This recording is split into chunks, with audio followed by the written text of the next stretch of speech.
تواتر کے.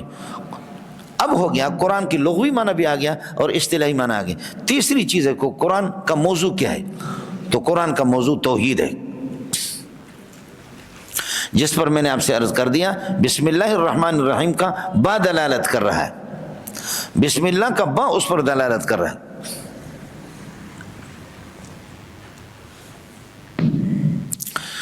اس لیے کہ آپ نے پڑھا کہ موضوع کل شیء ما یبحث فی عن عوارضہ الذاتیہ، جس چیز کی عوارض ذاتیہ سے کسی علم میں بحث کی جائے تو وہ چیز اور وہ شے اس علم کا موضوع ہوا کرتا ہے. یہاں توحید کے عوارض ذاتیہ سے اللہ آپ کا بھلا کریے کہ بحث ہوتی ہے قرآن پاک کے اندر. اس لیے قرآن پاک کا موضوع ہے توحید. قرآن پاک کا موضوع ہے توحید، اور تدل علیہ البا، با اس پر دلالت کر رہا ہے.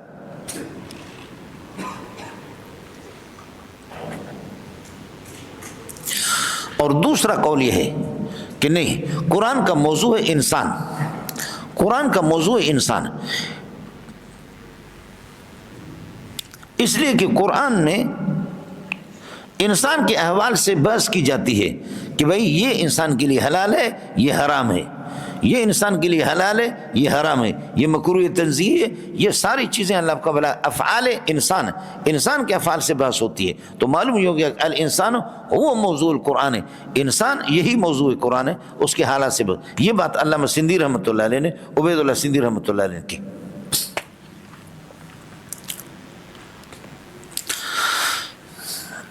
مونڈے کچھ پڑھا نہیں پڑھا. یہ قرآن کا تعریف لغوی اور اصطلاحی تعریف اور تواتر کی قسمیں بھی ساتھ ساتھ آپ کے سامنے آ گئی.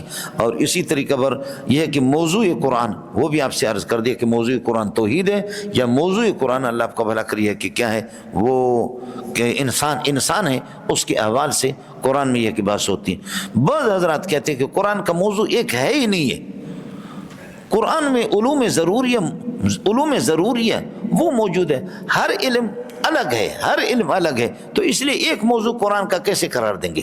اس لیے وہ کہتے ہیں کہ قرآن لہو موضوعات کثیرہ موضوعات عدیدہ. قرآن کے موضوعات بہت ہیں. یہ 3 اقوال ہے قرآن کے موضوع میں.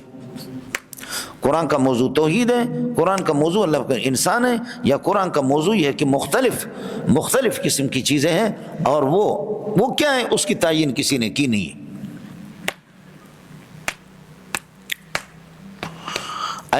لیکن یہ بات یاد کر لینا کہ جمیع العلم فی القرآن لیکن تقاصر عنہ افہام الرجال. تمام علوم قرآن کے اندر یہ بات غلط ہے. سمجھے؟ یہ شعر علامہ انور شاہ کشمیری فرماتا ہے کسی غبی آدمی کا ہے، یہ کسی عقل مند کا نہیں ہے. جمیع العلم فی القرآن لیکن تقاصر عنہ افہام الرجال. یہ احاطہ دارالعلوم میں بیتے ہوئے دن مولانا مناظر حسن گیلانی رحمۃ اللہ علیہ، اس میں انہوں نے چونکہ شاہ صاحب کے وہ شاگرد ہیں تو شاہ صاحب کے حوالے سے لکھا ہے کہ شاہ صاحب فرماتے ہیں یہ کسی غبی اور بدبخت آدمی کا شعر ہے.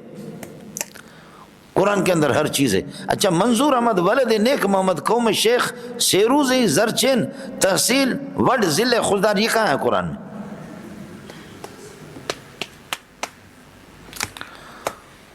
آپ سمجھ رہے نہیں سمجھ رہے؟ قرآن اس قسم کی اللہ کو بھلا کریے کہ کیا ہے، فضول چیزیں. اصول کلیہ ہے قرآن کے اندر. قرآن میں فجر کی 2 رکعت کہاں ہیں؟ قرآن میں ظہر کی 4 رکعت کہاں ہیں؟ عصر کی 4 رکعت کہاں ہیں؟ مغرب کی 3 کہاں ہیں؟ عشاء کی کہاں ہیں؟ قرآن اصول کلیہ کو بیان کرتا ہے. تو اس لیے حضرت کا کہنا یہ ہے کہ شاہ صاحب رحمۃ اللہ علیہ کہ جمیع العلم فی القرآن لیکن تقاصر عنہ افہام الرجال، یہ ٹھیک نہیں ہے. اللہ کے بندوں کچھ پہلے پڑھا سمجھے؟ یہ لغوی اصطلاحی اور قرآن کی تعریف اصطلاحی بھی ہو گئی، تواتر کی قسمیں بھی ساتھ ساتھ آپ کے سامنے آ گئی، اور اسی طریقے پر موضوع قرآن بھی آپ کے سامنے آ گیا. اب مسئلہ ہے کہ جی فضیلت قرآن کیا ہے؟ سمجھتا ہے مولانا؟ فضیلت قرآن اتنی سی بات آپ کو بتا دوں، اللہ خیر الرازقین ہے. جبریل خیر الملائکہ ہے، خیال کر لینا، اللہ خیر الرازقین ہے، جبریل خیر الملائکہ ہے، قرآن خیر الکتب ہے، قرآن خیر الکتب ہے، محمد رسول اللہ خیر الرسول ہے، مکہ خیر البلاد ہے، مدینہ خیر البلاد ہے، رمضان کا مہینہ خیر الشہور ہے، شب قدر خیر اللیالی ہے، شب قدر خیر اللیالی ہے، اور امت خیر امت کنتم امت خیر امت کنتم خیر امت اخرجت للناس امت، اور یاد کرنے والا خیرکم من تعلم القرآن وعلمہ، قیامت کے دن فمن یعمل مثقال ذرۃ خیرا یرہ ومن یعمل مثقال ذرۃ شرا یرہ، خیر خیر خیر خیر خیر خیر خیر خیر خیر۔ اس کے بعد آپ کو کیا چاہیے؟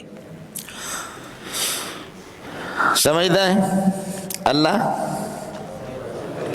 خیر الرازقین، قرآن خیر الکتب، جبریل خیر الملائکہ، محمد رسول اللہ خیر الرسل، مکہ خیر البلاد، مدینہ خیر البلاد، رمضان خیر الشہور، شب قدر خیر اللیالی، امت خیر امتن، اور حافظ صاحب خیرکم من تعلم القرآن وعلمہ، اور جنت ملے گی فمن یعمل مثقال خیرا یرہ ومن یعمل مثقال ذرۃ شرا یرہ۔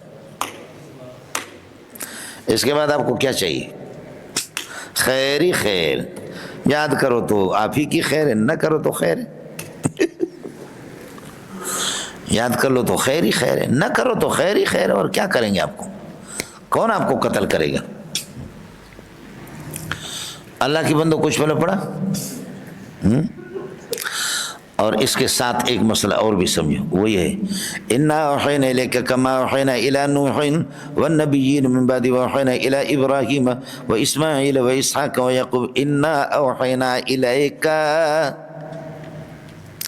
مبدا اللہ ہے اور منتہا محمد رسول اللہ، پھر محمد رسول اللہ کی توسط سے امت ہے۔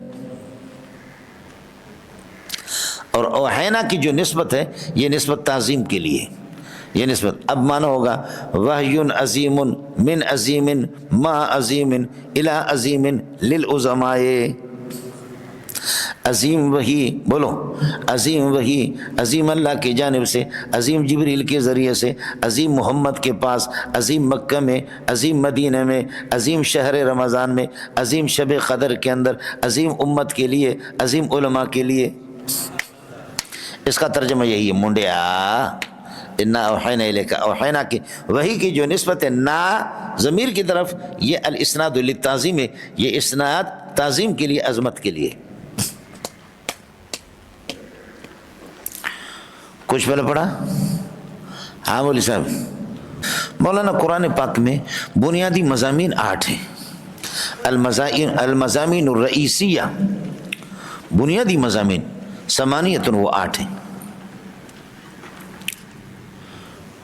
توحید، رسالت، وعد، وعید،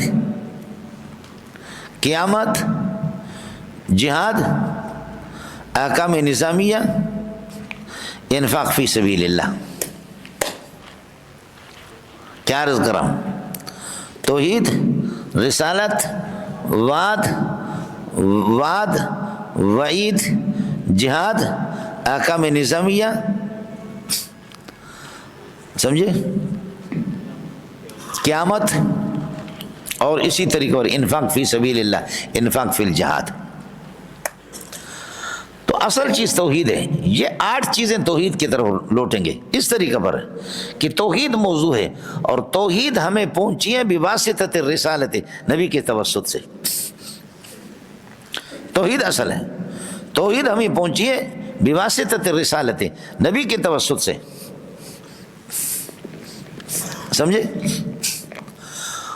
اور توحید کو ماننے والوں کے لیے وعد اور بشارت ہے، توحید کو ماننے والوں کے لیے وعدے اور بشارت ہے جنت کے، نہ ماننے والوں کے لیے وعید ہے،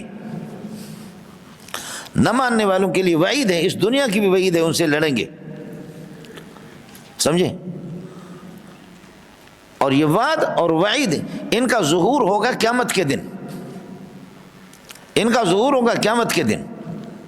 اور توحید کو اگر نہیں مانیں گے تو پھر جہاد ہوگا آپ سے، اور جہاد کے لیے انفاق فی سبیل اللہ، انفقوا فی سبیل اللہ، مال خرچ کرنا ضروری، اس کے بغیر نہیں ہوگا۔ اور جہاد کے لیے ہر ایک آدمی امیر نہیں بنے گا، احکام نظامیہ ضروری ہے، مجاہدین ایک ہو جائیں، یہ 8 آ گئے۔